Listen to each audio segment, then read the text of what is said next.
हर कोई जानना चाहता है कि हमारे दांतों का रंग पीला क्यों हो जाता है। 'Cause our teeth need some color in their lives. Nah. हमारे दांत बुनियादी तौर पर 3 हिस्सों में तकसीम होते हैं।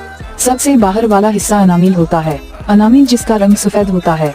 अनामिल के नीचे का हिस्सा डेंटिन होता है, जिसका रंग जरूरत है।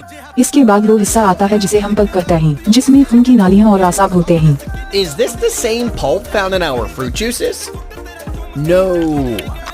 अब दांतों के पीला होने की वजह जानते हैं। जब हम तेजाबियत वाले फल और मशरूबात जैसे नींबू, ऑरेंज जूस, सॉफ्ट ड्रिंक्स वगैरह पीते हैं या खाते हैं, तो इससे अनामिल आहिस्ता आहिस्ता खत्म होता जाता है और पीले डेंटिन को जाहिर कर देते हैं और इस तरह दांत पीले होने लगते हैं। और क्या आप जानते हैं, कुछ लोगों के दांतों का रंग कुदरती तौर पर ही पीला होता है।